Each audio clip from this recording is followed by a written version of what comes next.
하튼 서울 복음 방송 주안의 하나 2부 방송으로 이어집니다. 주안의 하나 2부에서는 성도의 삶 속에서 나오는 묵상을 나누는 살며 생각하며와 은혜의 설교, 그리고 함께 성경을 읽으며 묵상하는 Let's Read the Bible이 준비되어 있습니다. 먼저 살며 생각하며 들으시겠습니다.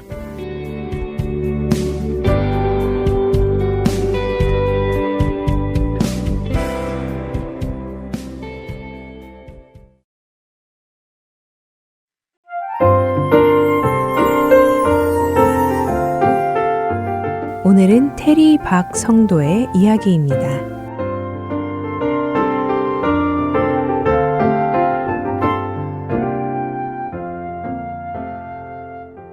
저는 캘리포니아에서 고등학교를 졸업했습니다.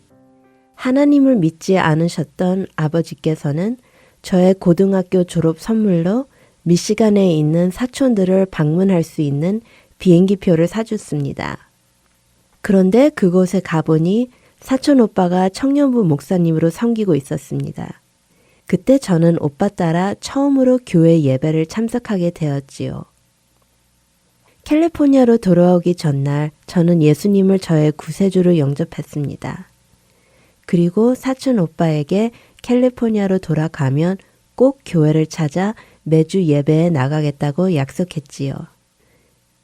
그렇게 18살에 저의 신앙 여정이 시작되었습니다. 그 여정을 시작하게 하신 하나님, 그리고 그 여정의 통로가 되어준 사촌 오빠께 감사드립니다. 대학을 졸업한 후 저는 초등학교 교사가 되었습니다. 초등학교 5학년과 6학년을 8년 동안 가르쳤지요. 선생 7년 차에 접어든 무렵 저는 하나님께서 저를 Children's Ministry로 부르고 계심을 느끼기 시작했습니다. 저에게 주신 아이들을 가르치는 재능을 학교 교육을 넘어 하나님의 살아있는 말씀을 전하는 데 쓰라고 하시는 것 같았습니다. 그렇게 교직을 그만두고 신학교에 들어갔습니다. 2012년에 남편과 결혼하여 아리조나로 이사했고 하나님께서 인도하신 교회에서 초등부 전도사로 섬기기 시작했습니다. 그리고 2017년서부터는 이곳 Heart and Soul 복음 방송에 봉사하기 시작했지요. 영어 방송 아나운서도 했고 지금은 한국어 원고를 영어로 번역하는 봉사도 시작했습니다. 벌써 9년의 세월이 흘렀습니다. 사실 처음에는 제가 복음 방송 사역을 돕는다고 생각했습니다. 그러나 수많은 원고를 번역해 가는 과정 속에서 오히려 하나님의 말씀이 저를 변화시키고 계심을 깨닫게 되었고 봉사를 통해 오히려 제가 더 성숙해진 것을 깨닫게 되었습니다. Heart and Soul 복음 방송은 청취자들 뿐만 아니라 봉사자들께도 말씀의 능력으로 변화시키고 계심을 알게 되었지요. 사실 지난 몇 년간 어렵고 힘든 시간들을 가졌습니다. 임신 중 2번의 유산을 경험했습니다. 그때까지 저의 인생에서 가장 슬프고 힘든 시간이었지요. 또 2024년에는 남편이 새로 시작한 사업이 몇 달 만에 실패로 끝났습니다. 몇십만 달러의 빚이 생겼고 지금도 그 빚을 갚고 있습니다. 그 전까지는 언제나 넉넉하고 편안한 생활을 했기에 가족과 친척들에게 손을 벌려야 했던 그 시간은 제 인생에서 가장 낮아졌던 순간이었습니다. 자존심을 내려놓고 도움을 구해야만 했습니다. 하지만 어려움은 거기에서 멈추지 않았습니다. 그 해에 또 다른 시련이 찾아왔습니다. 겨우 40살인 남편이 직장암 3기의 진단을 받았습니다. 당시 저에게는 9살, 4살, 1살인 세 아이가 있었습니다. 남편은 방사선 치료와 항암 치료 그리고 2번의 수술을 받아야 했습니다. 그 시간은 제 인생에서 가장 절망스러운 때였습니다. 저는 하나님께 울부짖으며 물었습니다. 하나님, 왜 이런 일이 우리 가족에게 일어나는 건가요? 우리는 행복하고 건강한 가정이었는데 왜 모든 것이 한꺼번에 무너지는 건가요? 하지만 바로 그 고통에 부르짖는 자리에서 하나님께서는 우리 가족 주위에 믿음의 공동체를 둘러세워 주셨습니다. 남편이 수술을 받을 동안 담임 목사님과 수많은 교인들이 찾아와 함께 기도해 줬습니다. 격려의 카드와 문자 메시지들이 쉬지 않고 들어왔습니다. 두렵고 불안한 그 시간들 속에서 가족과 친구들과 교회 공동체의 기도의 힘이 정말로 실제로 느껴졌습니다. 우리 가족이 혼자가 아니라는 것을 알 수 있었습니다. 하나님께서 믿음의 공동체를 통해 우리를 매 걸음마다 붙들어주고 계셨습니다. 고린도 전서 12장 25절에서 27절은 말씀하십니다. 몸 가운데서 분쟁이 없고 오직 여러 지체가 서로 같이 돌보게 하셨느니라. 만일 한 지체가 고통을 받으면 모든 지체도 함께 고통을 받고 한 지체가 영광을 얻으면 모든 지체도 함께 즐거워하나니 너희는 그리스도의 몸이요 지체의 각 부분이라. 그때 저는 비로소 깨달았습니다. 우리는 혼자서 이 땅의 신앙생활을 감당하도록 만들어진 존재가 아니라는 것을요. 그리고 제가 그동안 얼마나 스스로의 힘으로 모든 것을 하려고 했는지, 하나님보다 내 능력을 앞세웠는지도 깨달았습니다. 그것이 바로 죄였습니다. 그 깨달음 앞에서 저는 다시 무릎을 꿇고 하나님께 회개하며 나아갔습니다. 현재 남편은 암이 완전히 사라진 완화 상태입니다. 정기적인 CT 검사에도 암의 흔적이 전혀 보이지 않습니다. 하나님의 은혜에 감사드리게 됩니다. 2번의 유산을 경험했지만 지금 저에게는 3명의 아름다운 자녀가 있습니다. 막내는 제가 44살에 낳았습니다. 할렐루야. 이 모든 축복은 행운이 아닙니다. 믿음의 공동체가 드린 기도에 하나님께서 응답하신 것입니다. 저의 삶은 하나님께서 얼마나 선하고 신실하신지를 보여주는 살아있는 증거입니다. 인생의 가장 어두운 순간에 하나님이 계시지 않았다면 어떻게 살았을까요? 저는 아마 심한 우울증과 외로움 속에 잠겼을 것입니다. 하나님은 또한 함께 울고 함께 기뻐할 형제 자매들로 우리 곁을 채워주십니다. 지금 이 말씀을 듣고 계신 여러분, 혹시 지금 혼자라고 느끼시나요? 하나님께서 너무 멀게 느껴지시나요? 우리 모두는 부족한 죄인입니다. 하지만 그 죄인을 사랑하시는 하나님께서 오늘도 우리를 부르고 계십니다. 믿음의 공동체 안에서 함께 나아가시기를 권면드립니다. 끝으로 히브리서 10장 24절과 25절 읽어드리고 마치겠습니다. 서로 돌아보아 사랑과 선행을 격려하며 모이기를 패하는 어떤 사람들의 습관과 같이 하지 말고 오직 권하여 그날이 가까움을 볼수록 더욱 그리하자.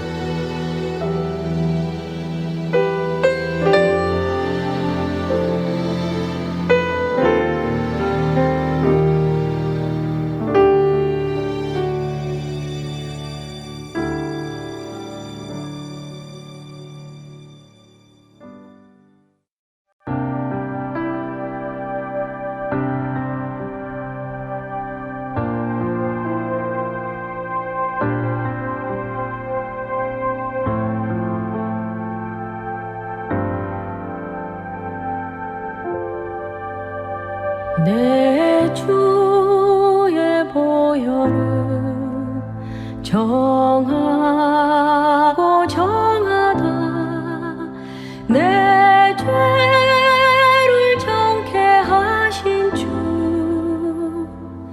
나로라 하신다. 약하고 주에도 주께로 나가며 힘 주시고 내 주함을 곧 씻어주시네. 내가 주께로 지금 가오니 골고다의 보혈로 날 씻어주소서.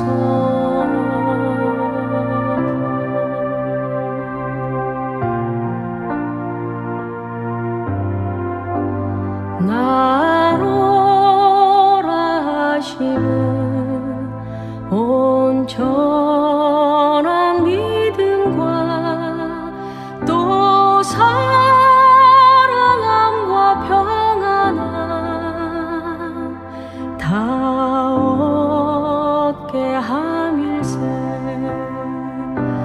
내가 주께로 지금 가오니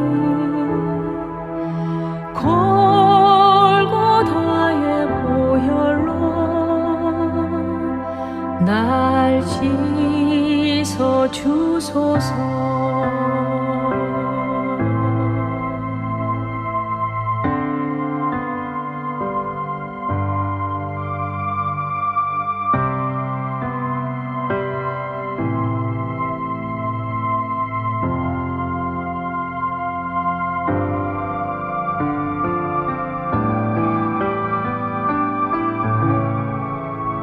그 피가 맘속에 큰 증거 됩니다. 내 기도 소리 들으사 다 허락하소서. 내가 주께로 지금 가오니 골고다의 보혈로 날 씻어주소서. 내가 주께로 지금 가오니 골고다의 보혈로 날 씻어주소서. 내가 주께로 지금 가오니 골고다의 보혈로 날 씻어주소서.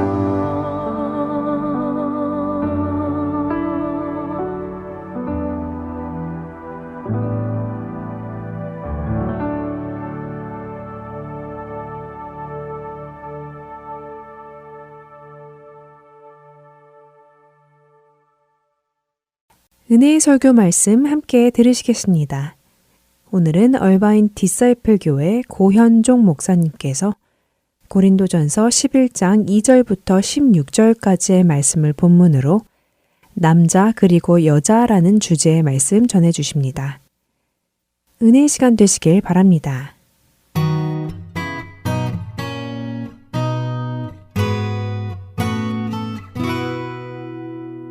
오늘 말씀 보겠습니다. 고린도전서 11장 2절에서 12절까지 교독하겠습니다.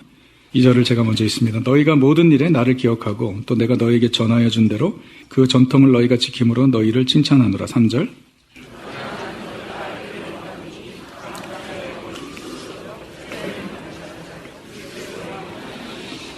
물은 남자로서 머리에 무엇을 쓰고 기도나 예언을 하는 자는 그 머리를 욕되게 하는 것이요 머리에 쓴 것을 벗고 기도나 예언을 하는 자는 그 머리를 욕되게 하는 것이니 이는 머리를 민 것과 다름이 없습니다.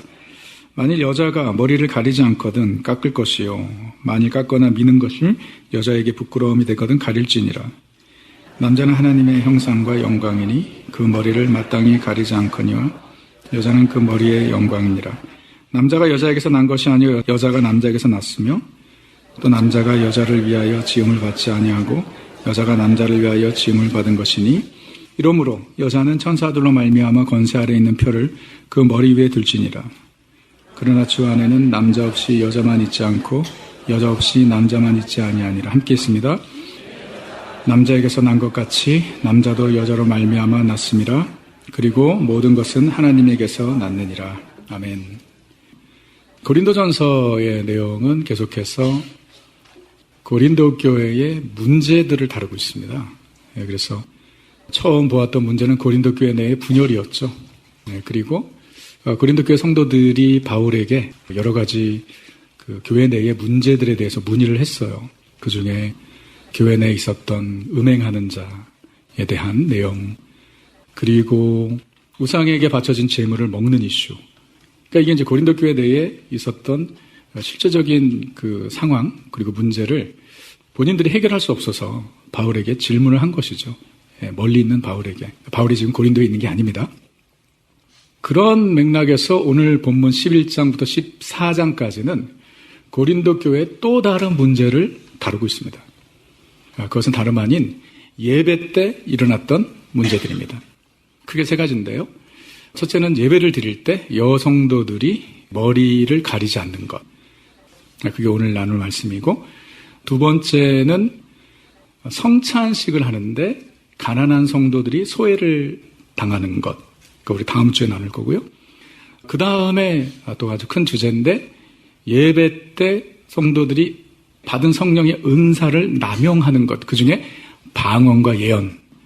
이런 예배 때 일어났던 문제들을 바울에게 질문을 한 것입니다. 그 중에 오늘은 이 첫 번째 문제인 예배 때 여성도들이 머리를 가리지 않는, 머리에 수건을 쓰지 않는 이슈에 대해서 오늘 본문이 말하고 있는 것입니다.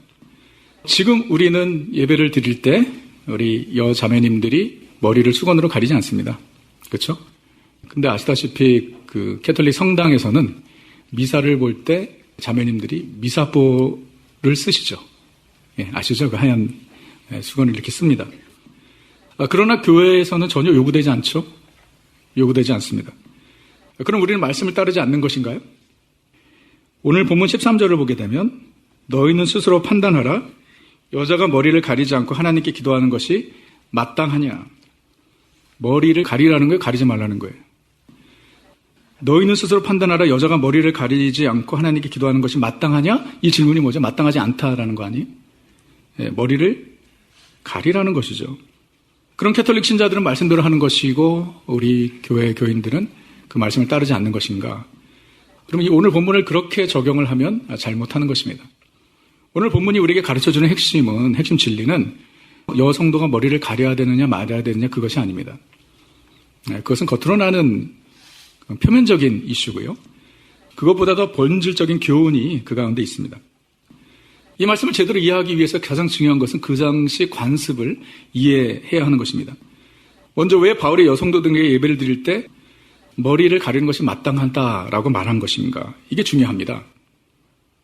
왜 그랬을까? 왜 그러냐면 그 당시 관습은 모든 여인들이 머리를 가리는 것이었습니다. 사실 지금도 중동에 가보면은 머리를 히잡으로 가리지 않습니까? 그러니까 머리를 가리는 것은 자신에게 남편이 있다는 표시이고 또 미혼녀들에게는 아버지가 있다는 표시인데 그것은 곧 여자가 머리를 가리는 것은 남자의 권위 아래 있다는 상징이었습니다. 그러니까 여인이 머리를 가리는 것은 정숙함의 표시였으며 남편의 권위와 가정의 질서를 존중한다는 의미였던 것입니다.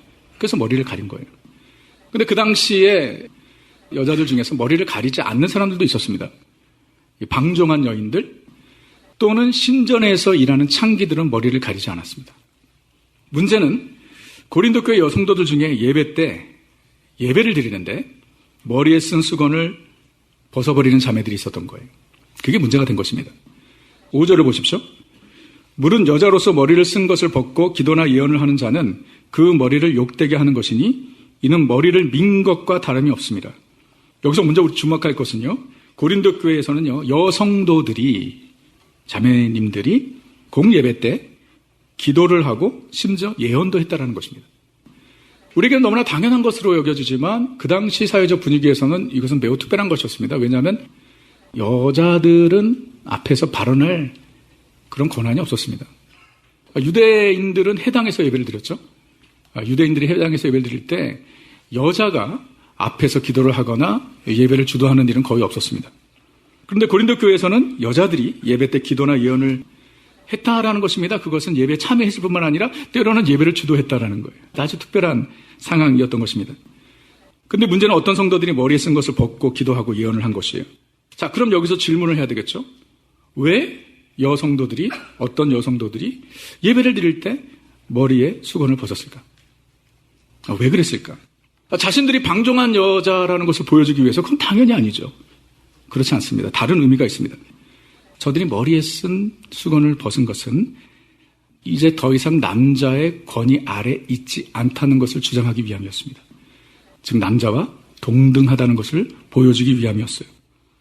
저들의 행동의 근거는요, 복음 안에서 남녀가 차별이 없다는 가르침에 있었습니다. 그리스도 예수 안에서 남자와 여자는 차별이 없다. 누가 이것을 가르쳐 줬을까요? 바울이 가르쳐 준 것입니다. 그래서 바울이 오늘 이 이슈를 시작하면서 2절에서 이렇게 말합니다. 너희가 모든 일에 나를 기억하고 또 내가 너희에게 전하여 준 대로 그 전통을 너희가 지킴으로 너희를 칭찬하노라. 와, 이건 놀라운 일이죠. 지금까지 우리가 고린도 전서를 보면서 바울이 고린도 교회를 칭찬한 적이 거의 없습니다.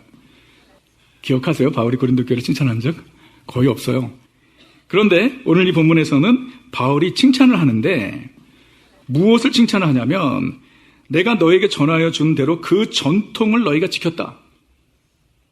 바울이 전해준 전통을 고린도 교회 성도들이 지켰기 때문에 칭찬을 받았는데 여기서 바울이 전해준 전통은 무엇인가 말입니다. 여러분 여기서 전통은요 파라독시스인데 이것은 우리가 생각하는 그런 과거의 트라디션을 얘기하는 것이 아니고요. 티칭을 의미하는 것입니다. 가르침을 의미하는 것이에요. 그러니까 다시 말해 바울이 고린도 교회 성도들을 칭찬한 이유는 내가 너에게 가르쳐준 가르침대로 행한다. 그래서 내가 너희를 칭찬한다라고 말한 것이에요. 바울이 수많은 것들을 가르쳐 주었죠. 그런데 오늘 본문에서 말하는 이 전통은 이 전통의 가르침은 무엇인가 다름이 아니라 그리스도 예수 안에서 남자와 여자는 하나라는 가르침이에요. 갈라디아서 3장 28절에서 클리어하게 명확하게 말하죠. 너희는 유대인이나 헬라인이나 종이나 자유인이나 남자나 여자나 다 그리스도 예수 안에서 무엇이다? 하나이니라. 하나라는 것은 동등하다는 것이죠. 우리에게는 너무나 당연한 말로 여겨지지만 그 당시 사람들에게는 당연하지 않았습니다.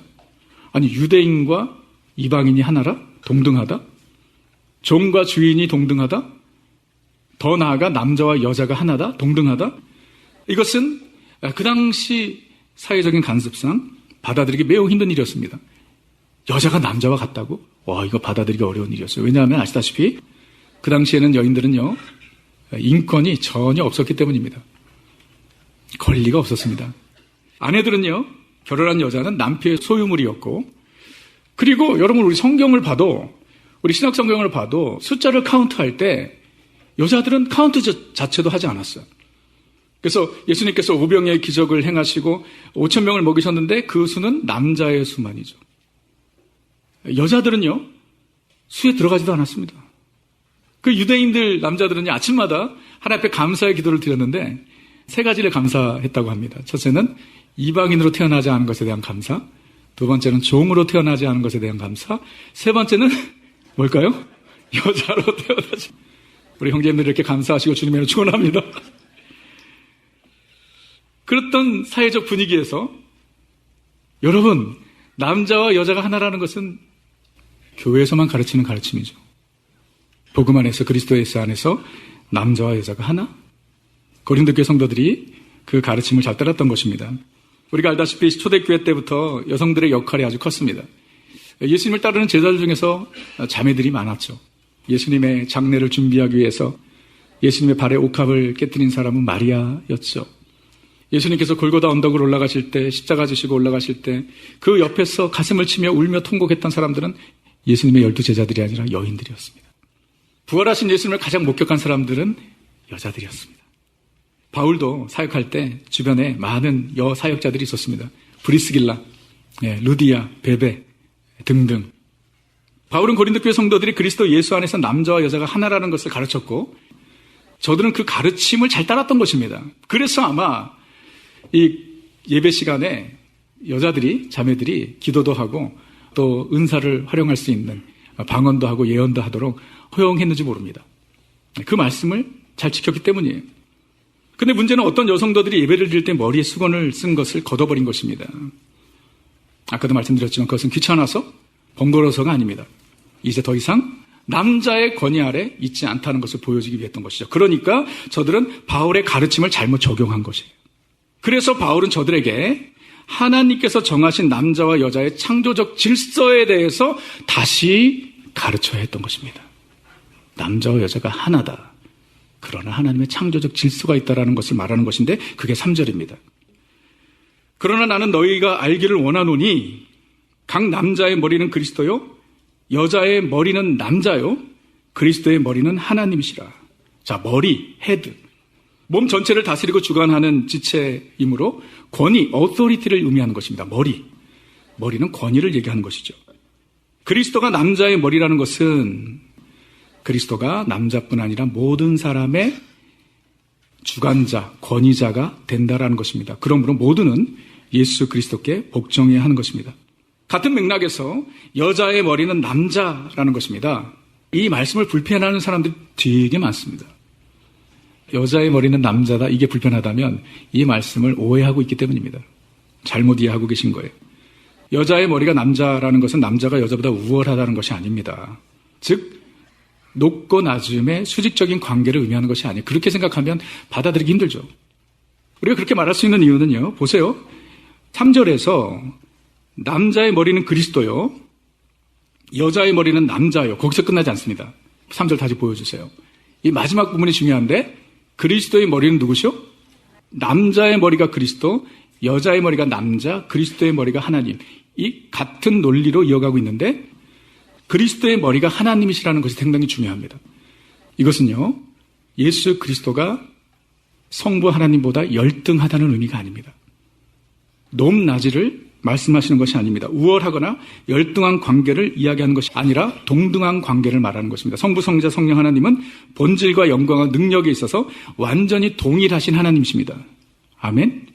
이렇게 생각하면 안 돼요. 성부 하나님, 성자 하나님, 성령 하나님. 하이라르키로 수직적으로 생각하시면 안 됩니다. 본질과 영광과 능력에 있어서 동일하신 하나님이십니다. 수평적인 관계입니다. 그런데 그리스도의 머리가 하나님이시라는 것은 그리스도가 하나님보다 열등하다는 것이 아니라 기능적 질서를 말하는 것입니다. 역할이 다르다는 것이죠. 구원에 있어서, 우리를 구원하는 구속의 역사에 있어서 성부 하나님은 성자 예수님을 보내셨고 성자 예수님은 성부 하나님께 순종하신 것입니다. 열등하고 우월한 것이 아닙니다. 같은 맥락에서 남자가 여자의 머리라는 것은 남자가 여자보다 우월하다는 것이 아니라 하나님께서 정하신 창조적 질서가 그렇다는 것입니다. 하나님의 창조적 질서 안에 남자와 여자의 위치와 역할이 있는 것입니다. 그래서 8절 9절을 보십시오. 남자가 여자에게서 난 것이 아니요 여자가 남자에게서 났으며 또한 남자가 여자를 위하여 지음을 받지 아니하고 여자가 남자를 위하여 지음을 받은 것이니. 이 말씀은 창세기의 말씀을 인용한 것이죠. 하나님께서 남자와 여자를 어떻게 만드셨는지 창세기에 구체적으로 나와 있습니다. 하나님께서 먼저 남자를 만드셨죠. 흙으로 만드셨습니다. 창세기 2장 7절. 여호와 하나님이 땅에 흙으로 사람을 지으시고 생기를 그 코에 불어넣으시니 사람이 생명이 되니라. 하나님께서 흙으로 사람을 만드시고 아담을, 남자를 만드셨습니다. 그래서 우리는 죽으면 흙으로 돌아가는 것이 맞습니다. 하나님께서 남자 아담을 만드셨을 때 그를 보셨을 때에 그가 혼자 있는 것이 좋지 않아 보였습니다. 그래서 그를 위해서 여자를 만들어 주셨습니다. 성경은 분명히 말합니다. 창세기 2장 18절에 여호와 하나님이 이르시되 사람이 혼자 사는 것이 좋지 아니하니 내가 그를 위하여, 아담을 위하여 돕는 배필 하와를 지으리라 하시니라. 이 말씀에는요, 여자의 존재에 대한 두 가지 중요한 진리가 담겨져 있습니다. 이건 성경적 진리입니다. 그것은 무엇이냐면 첫째는 하나님께서 여자를 만드신 것은 남자를 위해서라는 것입니다. 자매님들 아멘을 안 하시고 내가 그를 위하여 돕는 배필을 지으리라. 그를 위하여 남자를 위하여 여자를 만드셨다. 두 번째 진리는 무엇이냐면 하나님께서 여자를 남자의 돕는 배필로 만드셨다는 것. suitable helper. 근데 여기서 여러분 돕는 배필이라는 말 너무 많이 들었죠. 이 돕는 배필의 의미가 무엇입니까? 돕는 배필을요 우리가 이렇게 이해하는 경우가 많습니다. 약자인 여자가 강자인 남자를 보조하는 것. 이게 돕는 배필. 근데 그런 의미가 아닙니다. 우리 히브리 원어를 보면 에젤 케네그도라는 단어입니다. 에제르 케네그도. 첫째, 에제르가 돕는 자라는 것인데요. 이 에제르라는 단어가 성경에서 21번 정도 나오는데 아주 흥미로운 것은 무엇이냐면 이 에제르가 나오는 단어는 거의 대부분의 경우 하나님이 우리를 도우실 때 그 도움을 말할 때 에제르가 나옵니다. 예를 들어서 시편 121편 2절에 나의 도움은 에제르입니다. 천지를 지으신 여호와에게서로다. 시편 33편 20절에 그는 우리의 도움 에제르. 하나님은 우리의 에제르. 즉 돕는 자 에제르는 약자가 강자를 보조하는 차원이 아니라 하나님이 우리를 도우시듯이 옆에서 돕는 강력한 조력자라는 뜻입니다. 더 약자라는 의미가 아닙니다. 뿐만 아니라 케네그도, 이 배필이라는 의미는요, 맞서다 또는 마주서다라는 의미입니다. 마주서다. 동등된다라는 의미입니다. 동등하다는 의미입니다. 배필은 열등한 존재가 아니라 동일한 수준에서 조력하는 동등한 파트너라는 뜻입니다. 이게 돕는 배필이에요, 여러분. 약자가 강자를 돕는 그런 보조인이 아니라는 것입니다. 동등한 위치에서 함께 조력하는 파트너. 이게 에제르 케네그도입니다. 하나님께서 여자를 그렇게 만드셨다는 그 목적을 가지고. 여자가 남자에게서 났다라는 말이 무슨 말인지 아시죠? 하나님께서 여자를 어떻게 만드셨는지 아시죠? 남자를 흙으로 만드셨어요. 그 다음에 여자를 그에게서 갈빗대를 취하여 만드셨죠. 창세기 2장 21절에 여호와 하나님이 아담을 깊이 잠들게 하시니 저는 여기서 참 왜 하나님께서 아담을 깊이 잠들게 하셨을까? 아담에게 네가 아무 부담 없이 잘 수 있는 마지막 기회란다. 어떻게 생각하세요? 굳이 깊이 잠들게 할 필요는 없지 않나요? 그냥 하나님 원하시면 자 갈빗대 내놔 이러면 끝인데 하와를 만나기 전에 아담을 깊이 잠들게 하셨어요. Your last chance. 이제 와이프가 생기면 뭐 이런 건지 모르겠어요. 아담의 갈빗대를 취하여서 여자를 만드셨습니다. 그러니까 보세요. 남자는 흙으로 만드셨는데 여자는 뭐로 만드셨죠? 뼈로 만드셨죠. 뭐가 더 하이 퀄리티입니까? 바울은 창세기의 말씀을 근거로 여자가 남자에게서 났고 여자가 남자에게서 났고 남자를 위하여 창조되었기 때문에 여자의 머리는 남자라고 변증하고 있는 것입니다. 그러나 중요한 것, 그것은 남자의 우월성을 주장하는 것이 아니라 하나님의 창조적 질서를 말하는 것입니다. 그렇기 때문에 11절 12절이 너무 중요합니다. 그러나 but 주 안에는 남자 없이 여자만 있지 않고 여자 없이 남자만 있지 아니하니라. 이는 여자가 남자에게서 난 것 같이 남자도 여자로 말미암아 났습니다. 그리고 모든 것은 하나님에게서 났느니라. 이게 뭐예요? 첫 여자는 남자에게서 났죠. 그런데 그 후 모든 남자는 어디에서 났죠? 여자에게서 났죠. 우리 모두에게는 우리를 낳아주신 어머님이 계십니다. 그리고 남자든 여자든 모든 자가 하나님에게로부터 난 것입니다. 그렇기 때문에 남자나 여자나 존귀한 하나님의 피조물들이라는 것입니다. 여러분, 오늘 본문을 해석하는 데 있어서 키워드가 있습니다. 그것은 바로 질서입니다. 오더입니다. 여자의 머리가 남자이고 남자의 머리가 그리스도고 그리스도의 머리가 하나님이시라는 것은 하나님께서 정하신 질서를 말하는 것입니다. 우리 하나님은요, 질서의 하나님이십니다.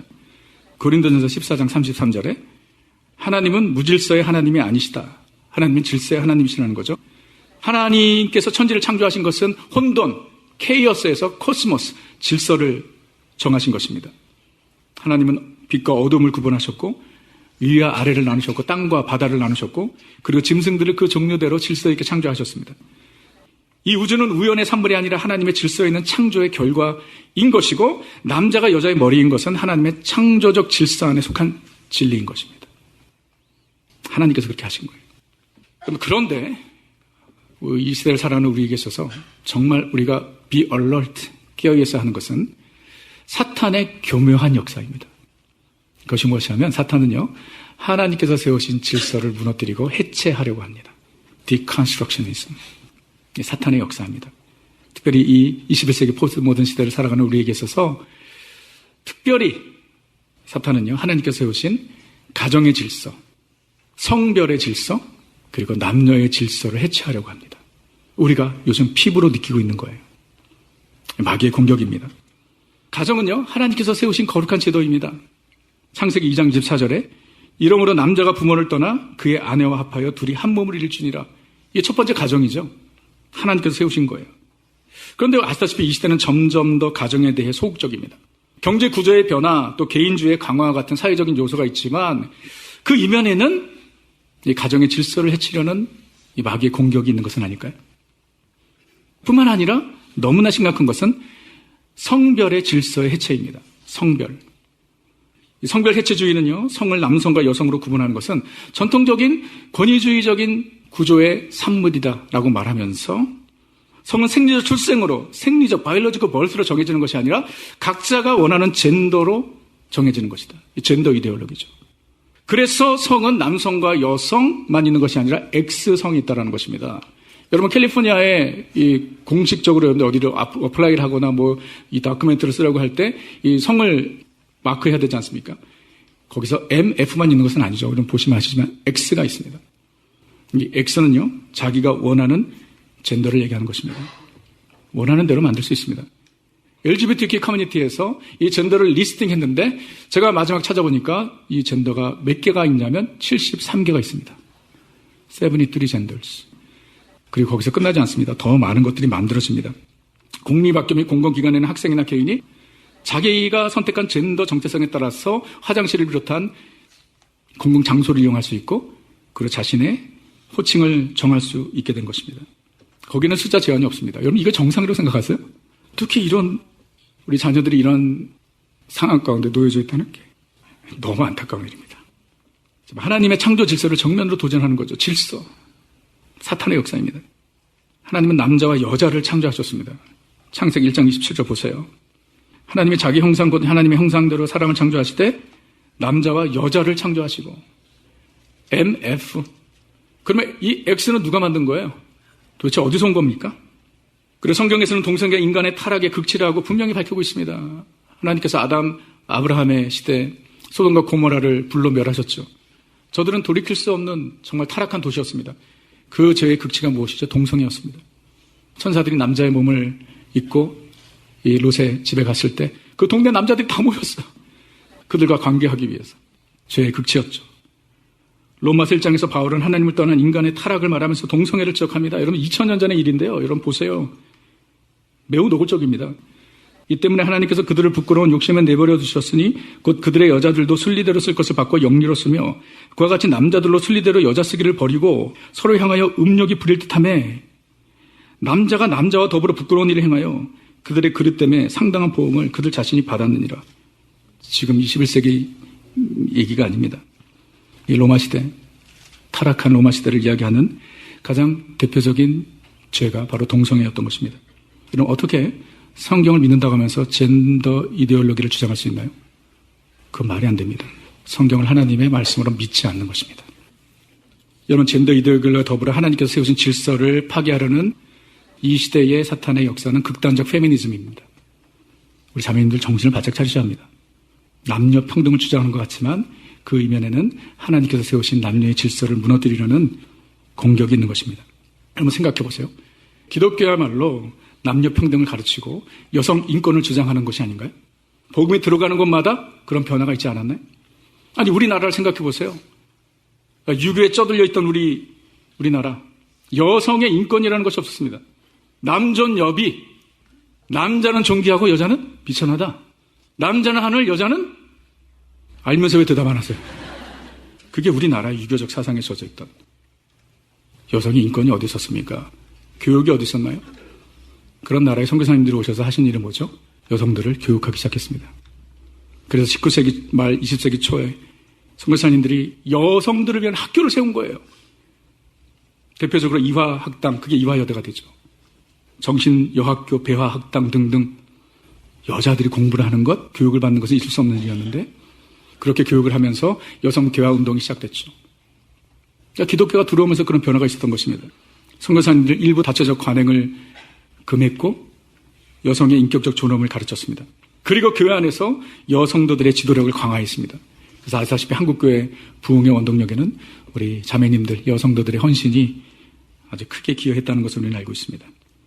우리는요, 세상의 소리, 세상의 가르침, 세상의 가치관이 아니라 오직 성경적 진리를 따라 살아야 하는 하나님의 백성들인 줄 믿습니다. 우리를 혼란스럽게 하는 소리들이 너무 많아요. 로마서 12장 1절에 너희는 이 세대를 본받지 말라고 말합니다. Do not conform to the pattern of this world. 이 세상의 패런은요, 불완전합니다. 끝없이 바뀝니다. 거기에 맞춰 산다고요? 그럼 우리 인생 또한 불완전해질 것입니다. 우리는 변하지 않는 절대 진리 대신 하나님의 말씀을 붙잡고 살아야 하는 하나님의 사람들인 줄 믿습니다. 하나님의 말씀은 우리에게 분명히 질서를 말합니다. 하나님께서 정하신 남자와 여자의 질서. 여자의 머리는 남자요, 남자의 머리는 그리스도요, 그리스도의 머리는 하나님이십니다. 남녀의 차별을 말하는 것이 아니라 차이를 말하는 것입니다. 우리는 시대가 바뀌어도 이 진리를 타협할 수 없는 것입니다. 오늘 본문은 남자와 여자에 대해서 말하는데요, 에베소서 5장은 좀 더 구체적으로 남편과 아내에 대해서 말하는데 같은 원리고 같은 진리입니다. 보세요. 에베소서 5장 23절에 이는 남편이 아내의 머리됨이 그리스도께서 교회의 머리됨과 같음이라. 남편의 아내의 머리됨이 그리스도께서 교회의 머리된 것 같다. 여러분, 세월이 지나고 시대가 바뀌어도 예수님이 교회 되심은 변할 수 없는 진리인 줄 믿습니다. 아멘? 자, 2000년 지나 지금이나 2000년 후나 예수님이 교회의 머리 되심은 변하지 않는, 변할 수 없는 진리인 것과 같이 남편이 아내의 머리 됨은 변하지 않는 진리입니다. 그리고 질서입니다. 세월이, 시대가 어떻든지. 교회가 그리스도의 머리됨을 인정하고 머리 대신 예수님께 복종해야 하듯이 아내는 남편의 머리됨을 인정하고 복종해야 합니다. 에베소 5장 24절 그러므로 교회가 그리스도에게 하듯 아내들도 범사에 자기 남편에게 복종할지니라. 그러므로 교회가 그리스도에게 하듯 아내들도 범사에 남편에게 복종할지니라. 이쯤 되면 우리 형제님들은 목에 힘이 들어가기 시작하고 오늘 예배 정말 잘 나왔다. 아내에게 큰 소리 칠 수 있는 성경적 근거를 찾아서 속으로 흐뭇해 하시는 분들이 있는지 모르겠습니다. 그런데 제가 그렇게 편하게 보내드릴 수는 없습니다. 머리된 남자에게 또는 남편에게 주어진 사명이 있습니다. 우린 그것까지 얘기해야 합니다. 아내를 위해 자신을 내어주는 것입니다. 에베소 5장 25절에 남편들아 아내 사랑하기를 그리스도께서 교회를 사랑하시고 그 교회를 위하여 자신을 주신 것 같이 하라. 교회의 머리 되신 예수님이 교회를 사랑하사 자신의 생명을 내어주신 것 같이 머리된 남자, 머리된 남편은 아내를 사랑하여 자신을 내어줘야 한다는 것입니다. 여러분, 복종하는 것이 어려운가요? 아니면 자신의 생명을 내어주는 것이 어려운가요? 생명을 내어주는 것이 어렵죠. 머리 되었다고 좋아할 만한 일은 아닙니다. 머리된 남자의 사명은 아내를 위해, 가족을 위해 자신의 생명을 내어주는 것입니다. 그것이 질서입니다.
주신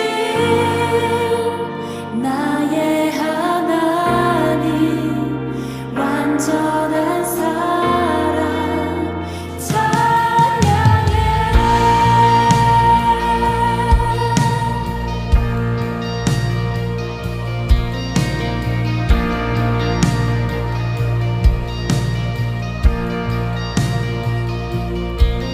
나의 사랑 너는 어여쁘고 참 귀하다. 너는 보석보다 귀하다. 내가 사랑스럽지 않은데 너를 온전히 사랑하고 너와 함께하며 내가 왔노라.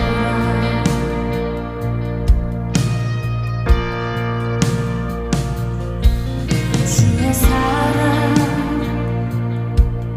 이 사랑은 결코 변치 않아.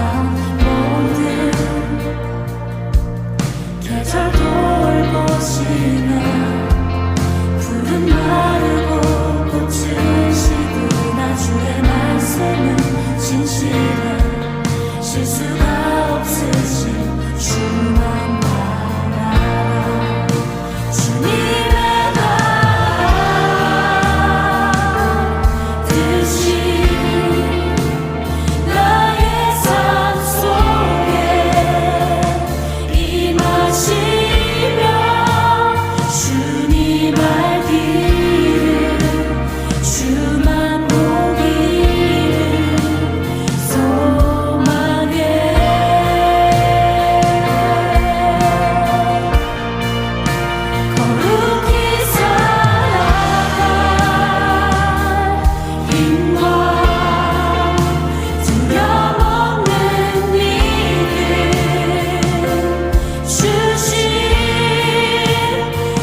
하트앤서울 복음방송의 사역은 청취자 여러분의 소중한 후원에 힘입어 이루어져 가고 있습니다. 매월 정기적인 후원은 저희 사역을 계획하고 추진해 나가는 데 기초가 됩니다. 홈페이지 www.heartandsoul.org로 접속하셔서 참여하기를 눌러 크레딧 카드로 매달 정기적으로 후원하실 수 있습니다. 어카운트 셋업에 도움이 필요하신 분들은 602-866-8999로 전화 주시면 도와드리겠습니다. 여러분의 기도와 후원으로 예수님의 생명의 말씀이 필요한 곳에 전달됩니다.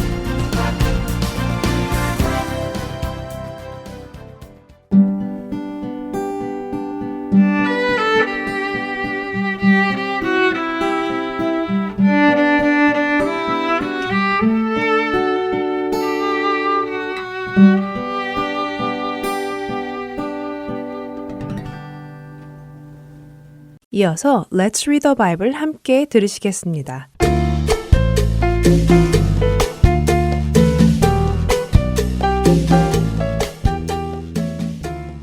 시청자 여러분 안녕하세요. Let's Read the Bible 진행의 최강석입니다. 창세 이후로 하나님께서는 하나님을 떠난 불순종한 사람들을 돌이키시기 위해 하나님의 사랑을 보여주셨고 선지자들을 보내서 말씀을 전하셨습니다. 그리고는 아무 죄도 없는 독생자까지 보내셔서는 십자가 위에서 죄인들을 대신하여 죄값을 치르게 하셨지요. 하나님의 그 사랑의 초청에 마음이 움직여 하나님께로 돌아오는 자들도 있었지만 하나님의 그 초청을 거절하고 자신들의 육신의 정욕을 채우며 살아가는 자들도 있었습니다. 그리고 결국 그들을 향한 심판이 창세로부터 참고 참아오셨던 하나님의 진노가 이 땅에 떨어지기 시작했지요. 그 내용이 요한계시록 17장과 18장에 기록되어 있었습니다. 오늘 읽을 요한계시록 19장은 심판을 받은 세상의 음료와 비교되는 자, 곧 어린 양의 아내의 모습이 기록됩니다. 19장 8절입니다. 그에게 허락하사 빛나고 깨끗한 세마포를 입게 하셨은즉 이 세마포는 성도들의 옳은 행실이로다 하더라. 어린 양의 아내는 깨끗한 세마포를 입었는데 그 세마포는 성도들의 옳은 행실이다 라고 하시지요. 옳은 행실이라는 말씀은 신랑이신 주님을 사랑하기에 큰 성 바벨론 안에 살면서도 음녀처럼 사치스럽게 자신을 꾸미고 가증한 물건과 음행의 더러운 것들로 자신을 채우는 것이 아니라 옳은 행실, 곧 성도로서 하나님의 말씀에 순종하며 세상을 닮지 않고 거룩함을 지켜내었다는 말씀이지요.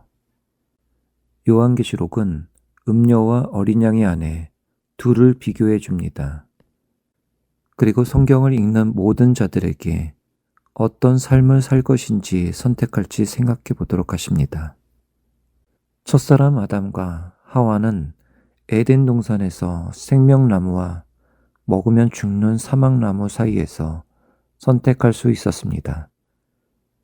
아담과 하와는 먹으면 죽는 사막나무를 선택했습니다. 하나님께서는 그 선택을 다시 한번 뒤집을 수 있게 해주셨습니다. 예수님의 십자가를 통해 첫 번째의 잘못된 선택에 대한 죽음은 이미 치르게 하셨습니다. 그리고 이제는 생명을 다시 선택할 수 있는 기회를 주시지요. 하지만 사람들은 여전히 생명을 택하기보다 사망에 남아 있으려 합니다. 자기 육신의 욕심을 채우며 살아가는 음녀를 따라 살아갑니다. 그러나 그 세상 속에서 하나님의 말씀을 깨닫고 돌이켜 옳은 행실, 곧 믿음으로 거룩함으로 나오는 자들은 예수 그리스도를 통해 생명을 얻게 됩니다. 요한계시록 19장에는 그 교회의 남편이 되시는 어린 양의 모습이 11절에서 16절까지 기록됩니다. 어린 양은 더 이상 힘없는 어린 양이 아니라 만국을 다스리는 만왕의 왕, 만주의 주의 모습으로 백마를 타고 오십니다. 여러분은 이 예수님의 신부가 되셨습니까? 예수님의 신부답게 옳은 행실로 거룩한 삶을 살아가십니까? 마지막 날에 어린 양의 혼인잔치에 꼭 참여하는 은혜가 우리 모두에게 있기를 소망합니다. Let's Read the Bible 요한계시록 19장 1절에서 21절까지의 말씀을 읽겠습니다. 이 일 후에 내가 들으니 하늘에 허다한 무리의 큰 음성 같은 것이 있어 이르되 할렐루야 구원과 영광과 능력이 우리 하나님께 있도다. 그의 심판은 참되고 의로운지라. 음행으로 땅을 더럽게 한 큰 음녀를 심판하사 자기 종들의 피를 그 음녀의 손에 갚으셨도다 하고 두 번째로 할렐루야 하니 그 연기가 세세토록 올라가더라. 또 24장로와 내 생물이 엎드려 보좌에 앉으신 하나님께 경배하여 이르되 아멘 할렐루야 하니 보좌에서 음성이 나서 이르시되 하나님의 종들 곧 그를 경외하는 너희들아 작은 자나 큰 자나 다 우리 하나님께 찬송하라 하더라. 또 내가 들으니 허다한 무리의 음성과도 같고 많은 물소리와도 같고 큰 우레소리와도 같은 소리로 이르되 할렐루야 주 우리 하나님 곧 전능하신 이가 통치하시도다. 우리가 즐거워하고 크게 기뻐하며 그에게 영광을 돌리세. 어린 양의 혼인 기약이 이르렀고 그의 아내가 자신을 준비하였으므로 그에게 빛나고 깨끗한 세마포 옷을 입도록 허락하셨으니 이 세마포 옷은 성도들의 옳은 행실이로다 하더라. 천사가 내게 말하기를 기록하라. 어린 양의 혼인잔치에 청함을 받은 자들은 복이 있도다 하고 또 내게 말하되 이것은 하나님의 참되신 말씀이라 하기로 내가 그 발 앞에 엎드려 경배하려 하니 그가 나에게 말하기를 나는 너와 및 예수의 증언을 받은 내 형제들과 같이 된 종이니 삼가 그리하지 말고 오직 하나님께 경배하라. 예수의 증언은 예언의 영이라 하더라. 또 내가 하늘이 열린 것을 보니 보라 백마와 그것을 탄 자가 있으니 그 이름은 충신과 진실이라. 그가 공의로 심판하며 싸우더라. 그 눈은 불꽃 같고 그 머리에는 많은 관들이 있고 또 이름 쓴 것 하나가 있으니 자기밖에 아는 자가 없고 또 그가 피 뿌린 옷을 입었는데 그 이름은 하나님의 말씀이라 칭하더라. 하늘에 있는 군대들이 희고 깨끗한 세마포 옷을 입고 백마를 타고 그를 따르더라.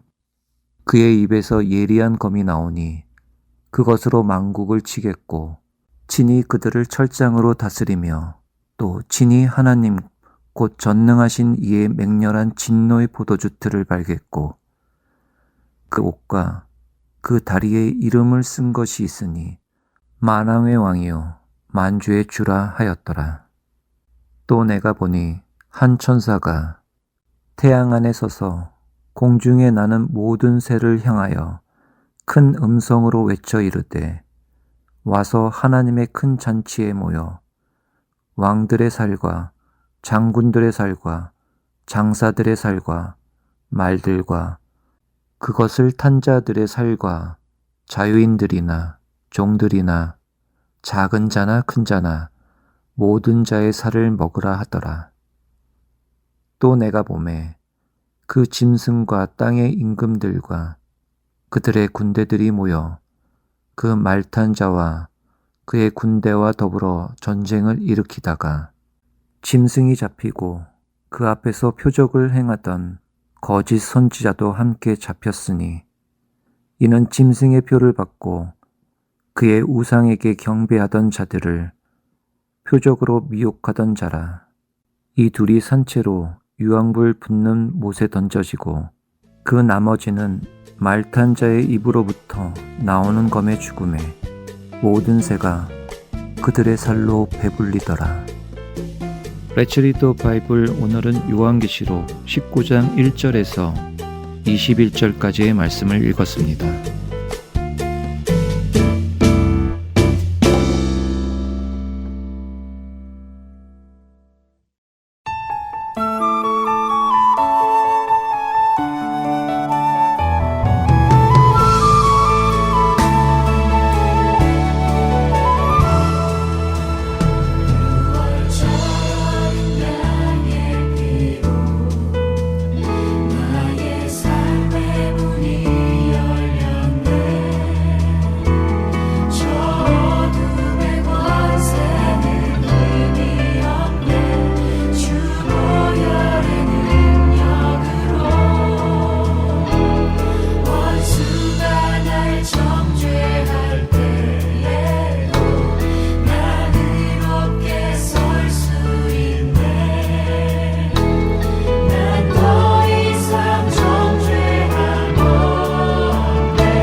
주안의 하나 2부 준비된 순서는 여기까지입니다.